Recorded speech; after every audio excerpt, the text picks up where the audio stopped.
Welcome everyone to our second video of learning hacks. Enjoy learning now and forever. I hope you're liking these videos, and today we're going to talk about on how to get ready for a quiz or a test, okay?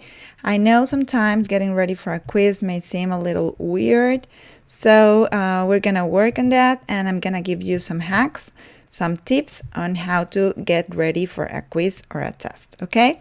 So the first step is participate.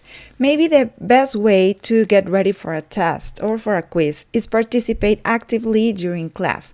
What does this mean? This means that you have to discuss, ask questions, do the exercise or the activities that your teacher asks you to, practice whichever you need to do.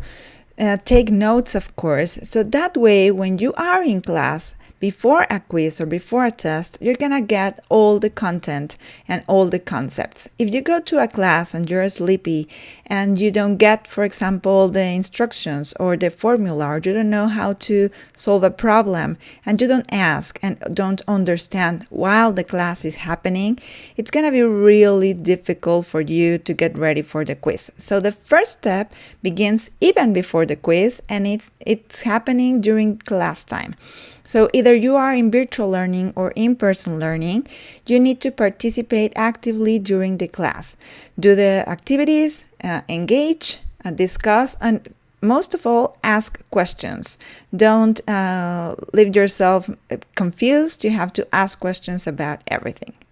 The second one is study. You have to set some time for study all the content that is gonna come in your quiz or your test. Even if it's a small lesson, give you a few minutes to go through your notes, to review them, maybe make a mind map. We're gonna have a video about that.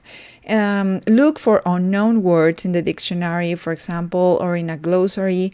Go through your formulas. Be sure you know how to solve the, problems, or be sure you're understanding the topic, okay? But because if you don't study, don't give yourself time to go through your notes, it's gonna be really difficult to have all that information ready for the quiz or the test, okay? So you have to give yourself time to study. Number 3 is make a cheat sheet. What is a cheat sheet?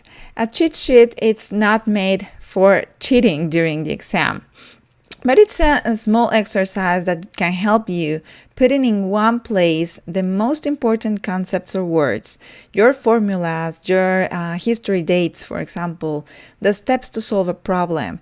And if you add some colors and drawings, it's going to be more memorable for you. So when you're studying, take your time to make a cheat sheet that is not on taking more notes, but getting the most important things from your notes for you to remember during the quiz, okay? Like formulas, dates, concepts, important words that you must have present, and that way you're going to help your brain to remember them when you're solving your quiz. The fourth step is, in the moment of the quiz or the test, you need to read the questions first.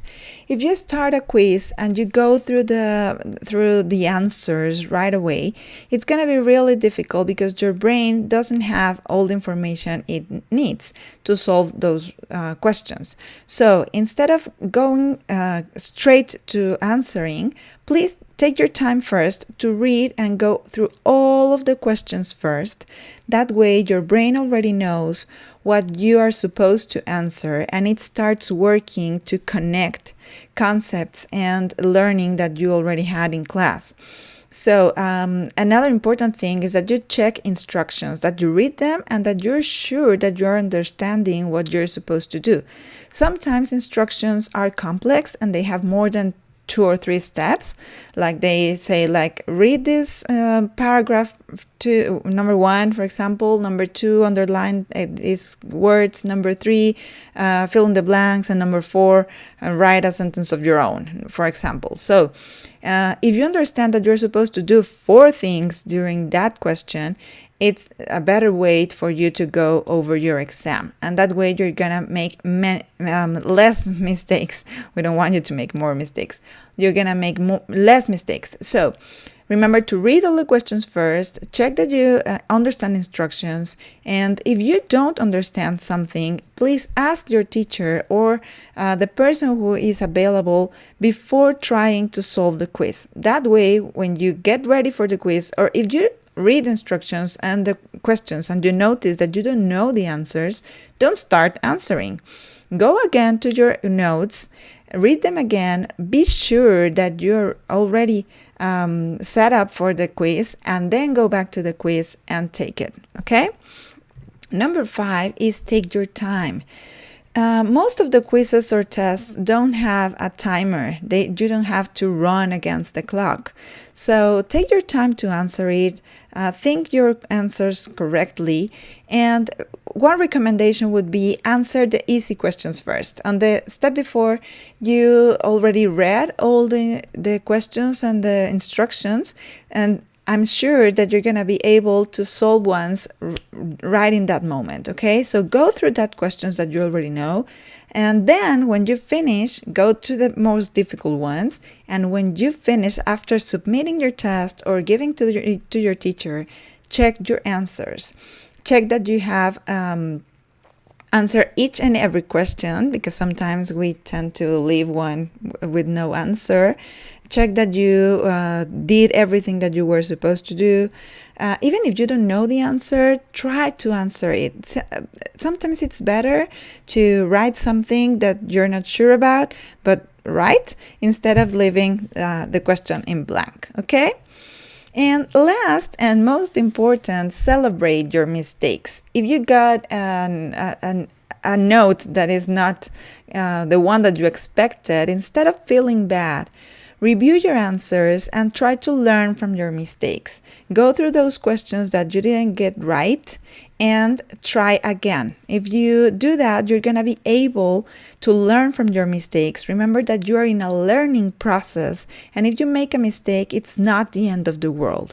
Maybe you're going to have a bad grade for a while, but if you go through your answers and check them and try again to solve the quiz or to go to the lesson, you're gonna learn better, okay? So I hope these hacks helped you. I'm gonna do this very quickly in Spanish so you have all the information complete. ¿Cómo prepararnos para un quiz o un test? Esto es muy importante porque muchas veces vamos directo a contestar el quiz o el test sin tener todos los pasos que te voy a comentar aquí y obtenemos una calificación que no es la que queremos. El primer paso es previo al quiz o al test, es participar en clase, participar activamente en clase. Hacer las actividades y los ejercicios que te sugieren los profesores o los tutores, discutirlo con tu clase, con tus compañeros, preguntar, no quedarte con dudas, todo lo que no entiendas, pregúntalo en el momento de la clase, porque en el momento del quiz o en el momento del test ya no vas a tener oportunidad de resolver esas dudas. Y algo importante es tomar notas. Recuerda que vamos a hacer un video de eso también.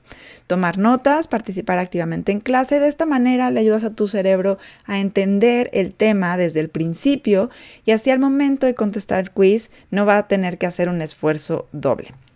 El segundo paso es estudiar. Tienes que tomarte tiempo para estudiar, para repasar tus notas, hacer un mapa mental quizá, buscar por aquellas palabras que no entendiste en el diccionario o en un glosario y saber que tienes todo claro, todos los elementos. Date tiempo de integrar esos aprendizajes, de entenderlos sobre todo, de saber cómo son los pasos para resolverlo y entonces después vas a poder tener un mejor desempeño durante tu examen o durante tu quiz. El tercer paso es hacer un cheat sheet, que en español normalmente lo conocemos como un acordeón y simplemente es un pedazo de papel pequeño en donde plasmas, en donde abstraes los conceptos más importantes, las fórmulas, fechas, los pasos para resolver un problema, por ejemplo. Y si además le agregas colores o dibujos, vas a hacerle esto más memorable a tu cerebro. Entonces, una vez que estudiaste, que revisaste todas tus notas, puedes sacar de ahí cuáles son los conceptos más importantes, las fechas, los nombres de autores autores que necesitas recordar y las fórmulas, por ejemplo, y los pasos para resolver un problema. Y de esta manera no es que vayas a hacer trampa en el examen, porque no lo vas a utilizar en el momento del examen, pero le vas a ayudar a tu cerebro a quedarse con la información más relevante que va a necesitar en el momento del quiz o del test. El cuarto tip que te doy es que cuando llegue el momento del quiz, antes de empezar a resolverlo o a contestar inmediatamente, te tomes un tiempo de leer las preguntas primero. Lee todas las preguntas que se supone que tienes que contestar para que tu cerebro vaya identificando dónde está esta información almacenada y pueda prepararse para contestarla. Asegúrate de revisar y de entender las instrucciones claramente, que sepas cuál es todo lo que se pide de ti en cada una de las preguntas, porque a veces tenemos instrucciones complejas que nos piden más de 1 o 2 pasos por resolver y quizás si no leemos las instrucciones completas podemos estar cometiendo errores por omisión, es decir, que no contestamos la mitad de una pregunta y no es que no supiéramos la respuesta, sino que no contestamos todo lo que se esperaba de nosotros. Si tienes al tutor o al profesor delante, puedes preguntarle si algo del examen no lo entiendes antes de comenzar a resolverlo. Y eso te va a ayudar muchísimo si ya hiciste los pasos anteriores de estudiar, hacer tu cheat sheet y leer todas las preguntas. Eso te va a ayudar muchísimo en el momento del examen. Número 5 es tómate tu tiempo. Muchas veces nos apresuramos a terminar un examen y quizá no es necesario. La mayoría de ellos no son contra el reloj. Entonces, tómate tiempo de leer, de revisar, de entender, de contestar. Y una vez que hayas respondido todas las preguntas, asegúrate de revisarlas. Quizá en alguna te confundiste, quizá contestaste la número 4 en la número 5 y eso ya es considerado un error. Entonces tienes que revisar aquello que contestaste, eso que pusiste. Algo que te sugiero es que una vez que hayas hecho este escaneo de preguntas, cuando las lees al principio, te vayas directo a contestar las más fáciles, es decir, las que tienes en la punta de la lengua, las que en cuanto la leíste sabías la respuesta, ve y contesta esas en primer lugar. Y número 6, lo más importante, celebra tus errores. Muchas veces cuando tenemos errores o no obtenemos una calificación que deseábamos, nos sentimos mal, sentimos que el mundo se acaba y en realidad es que estamos aprendiendo. Tenemos que entender que estamos en un proceso de aprendizaje y para aprender tenemos que cometer errores. Entonces, cuando sepas que no obtuviste la calificación que deseabas, más allá de volverlo a intentar inmediatamente, primero revisa cuáles fueron esas respuestas que no obtuviste correctas para que puedas aprender de ellas, vuelvas a revisar tus notas o vuelvas a revisar el contenido o preguntes tus dudas con el tutor o con el profesor y entonces lo puedas intentar nuevamente. Espero que estos pasos te ayuden a tener un mejor desempeño en tus exámenes y pues nos vemos por acá próximamente. Thank you and we'll go back with another video soon.